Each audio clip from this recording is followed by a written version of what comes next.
नमस्कार विद्यार्थी मित्रांनो, आज आपण शिक्षणातील नवीन विचार प्रवाह ह्या विषयाअंतर्गत आपण 5वं युनिट बघणार आहोत.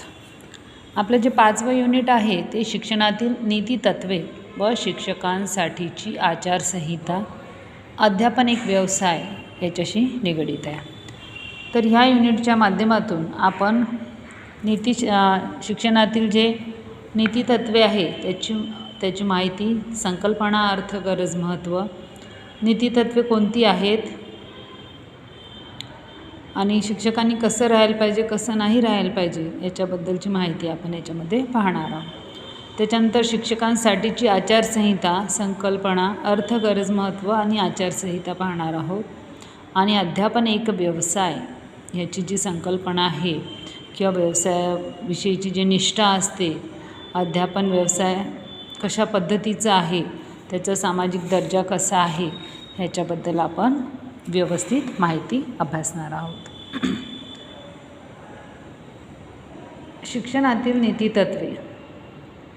आता हे जे आपलं जीवन आहे, मानवी जीवनात निर्माण होणाऱ्या नीतिविषयक प्रश्नांचे तत्त्वज्ञानाच्या स्वरूपात विवेचन करणारे शास्त्र म्हणजे नीतिशास्त्र. आपलं जे मानवाचं जे जीवन असते याच्यामध्ये अनेक प्रश्न असतात. जसं बऱ्याचदा आपल्या डोक्यांमध्ये अनेक प्रश्न असते. मी हे करू की नाही करू, हे चांगलं राहील की वाईट राहील, हे करायला पाहिजे की नाही करायला पाहिजे, टू बी आणि नॉट टू बी ह्याच्यामध्ये आपला नेहमी संघर्ष चालू असते. हे चांगलं आहे की वाईट आहे, करू की नको करू, करू की नको करू, करू की नको करू. तर ह्याच्यामध्ये जे संघर्ष चालू असते, तर ह्या संघर्षावर योग्य पद्धतीनं निर्णय घेण्याची जी क्षमता आहे किंवा जो निर्णय आपण घेतो, तर तो निर्णयाचा जो बेस असतो तो असतो नीती. आपल्या व्यक्तिमत्वाचा जो विकास होत असतो, तर तो विकास कशा पद्धतीनं झाला, कोणती नीतितत्वे आपण आपल्या आचरणात आणलेली आहे त्याच्याशी निगडित आपण त्या प्रकारचे निर्णय घेत असतो. नीतिविषयक जे प्रश्न असतात आणि त्या प्रश्नाला तत्त्वज्ञानाच्या स्वरूपात त्याची जी माहिती दिलेली असते, ती माहिती जशी मांडलेली असते, तर त्या विवेचन करणाऱ्या शास्त्राला नीतिशास्त्र असं म्हटलं जात असते. तसा नीतीचा संबंध व्यक्तीच्या चरित्राशी असतो. त्याचबरोबर सामाजिक वातावरण, पारंपरिक चालीरीती ह्या सगळ्या त्याच्यामध्ये येत असतो. आपल्याला माहिती आहे की मानव हा जो प्राणी आहे तो समाजशील प्राणी आहे. त्याचं जे व्यक्तिमत्व असते ते व्यक्तिमत्व समाजामध्येच घडत असते. जेव्हा आपल्या समाजामध्ये आपलं व्यक्तिमत्व घडत असते, तेव्हा चालीरीती मानवाला ह्या अवघड किंवा निरर्थक वाटू लागतात किंवा ते आवडत नाही त्यांना, किंवा त्याचं पालन करत असताना त्यांना त्रासदायक वाटते. ह्या सामान्य नियम हे परिस्थिती सापेक्ष असल्यामुळे बऱ्याचदा कसं होते की परिस्थितीत बराच बदल झाल्याने त्या समस्येचे रूपांतर हळूहळू साधारणतः समस्येमध्ये होताना आपल्याला दिसून येत असते. नव्या जुन्या मूल्यांचे जे संघर्ष आहे ते संघर्ष आपल्याला जाणवायला लागतात आणि मग त्याचं रूपांतर होऊन नैतिक जीवनाची जी मूलभूत व व्यापक मीमांसा आहे ती व्यापक मीमांसा जन्माला येते. नीतिशास्त्र म्हणजेच वेगवेगळ्या प्रगतीतील विचार प्रवाहांना समजून घेण्याचा प्रयत्न होय. नीतिशास्त्रामध्ये जे वेगवेगळे प्रवाह असतात, शिक्षणातील जे वेगवेगळे प्रवाह आहे, प्रगतीमधील जे वेगवेगळे प्रवाह आहे, तर त्या प्रवाहांना नीतिशास्त्र एक समजून घेण्याचं शास्त्र असं सुद्धा म्हटलं जात असते. जसं आपण हे सेंटेन्स नेहमी ऐकत असतो की सत्यम शिवम सुंदरम ही मानवी जीवनाची उच्चतम मूल्य मानली जातात. आता या मूल्यांचा अभिव्यक्तीमध्ये जसं सत्याला ज्ञानाची, शिवाला कर्माची आणि सुंदरतेला भावनेची अपेक्षा बाळगली जाते. कर्म म्हणजे आपण जे काम करतो, दैनंदिन जीवन जगत असताना आपण जे आचरण करतो त्याला कर्म असं म्हटलं जाते. आता या कर्मामध्ये बी कसं असते की जसं श्रेष्ठ कनिष्ठ, चांगले कर्म वाईट कर्म, योग्य अयोग्य इत्यादी भेदभाव त्याच्यामध्ये आपल्याला दिसून येते.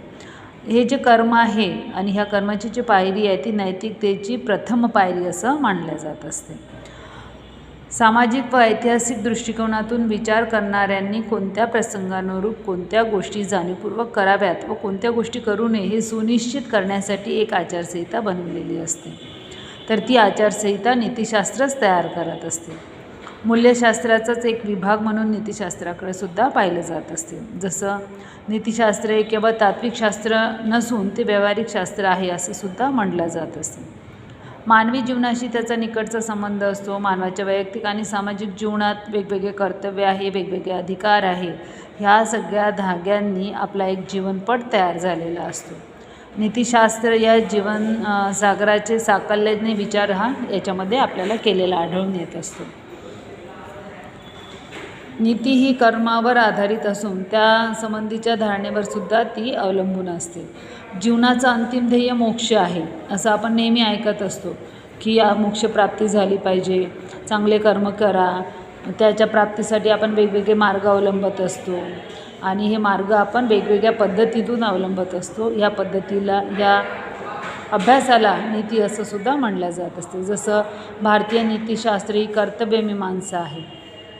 म्हणजे भारताची जे नीतिशास्त्र आहे ते नीतिशास्त्र कर्तव्यावर जास्त अवलंबून आहे किंवा त्याच्यामध्ये नैतिक जीवनाचे केंद्र ही कर्तव्याची भावना त्याच्यामध्ये मानली जात असते.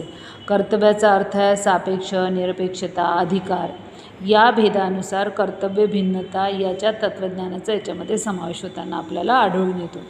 परंतु कर्तव्याच्या बाबतीत आणखी सूक्ष्म व तात्विक प्रश्न निर्माण होतात आणि त्याची नोंदसुद्धा भारतीय नीतिशास्त्रज्ञांनी घेतलेली आपल्याला आढळून येते. शिक्षणातील नीतितत्वे संकल्पना लक्षात घेण्यासाठी नीती म्हणजे काय हे आपल्याला जाणून घेणं महत्त्वाचं आहे. नीती हा सर्व क्षेत्रात उपयुक्त असणारा आधारभूत घटक आहे. तो त्या क्षेत्रातील प्रगतीस कारणीभूत ठरत असतो. नी म्हणजे नेणारा, पुढे चालविणारा, पुढे नेणारा.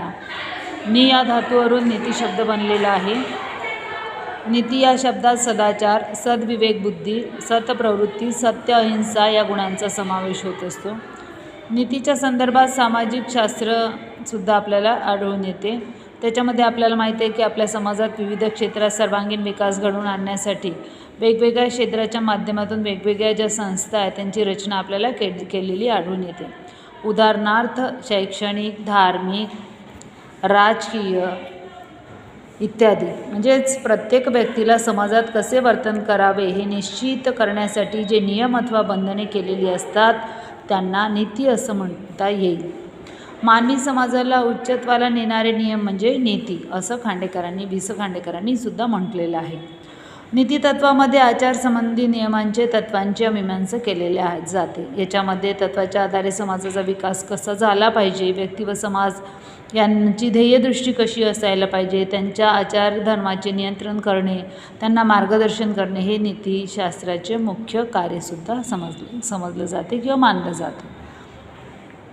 शिक्षणातील नीतितत्वे आज आपण पाहिलेले आहेत. या नीतितत्वामध्ये नीती म्हणजे काय, नीती कोणत्या धातूपासून आला, नी म्हणजे नेय, नेणारा, पुढे नेणारा. आपण ही संकल्पना पाहिली. सत्यम शिवम सुंदरम, सत्य, ज्याला सत्याला कशाची, ज्ञानाची सांगड असणं गरजेची आहे. शिवाला कर्माची सांगड आहे आणि सुंदरतेला भावनेची सांगड याच्यामध्ये घातलेली आहे. म्हणजेच नीती काय म्हणते की नीती म्हणते की तुम्ही सत्य स्वीकारा. जे सत्य आहे ते सत्य स्वीकारा. जेव्हा तुम्हाला ज्ञान मिळेल तेव्हा तुम्हाला सत्याची जाणीव होईल. जेव्हा तुम्ही कर्म कराल तेव्हाच तुम्हाला शिवाची जाणीव होईल. तुमचे कर्म कशा पद्धतीनं असायला पाहिजे हे पण महत्त्वाचं आहे. त्याच्यामध्ये त्यांनी कर्माचे पण सुद्धा वेगवेगळे विभाग त्यांनी सांगितलेले आहे. सुंदरतेला भावनेची, जर भावना सुंदर असेल तर जग सुंदर असते. जर भावनाच खराब असेल तर कुठलीही गोष्ट तुम्हाला सुंदर दिसत नाही. त्याच्यामुळे ह्या 3 तत्वाच्या माध्यमातून शिक्षणामध्ये नीतितत्व त्यांनी काही मांडलेली आहे. तर हे नीतितत्वाची जी संकल्पना आहे, त्याचा अर्थ आहे, नीतितत्वाची अभ्यासक्रमामध्ये का गरज आहे, त्याचं काय महत्त्व आहे हे आपण पुढच्या तासिकेला पाहू. ठीक आहे. थँक्यू.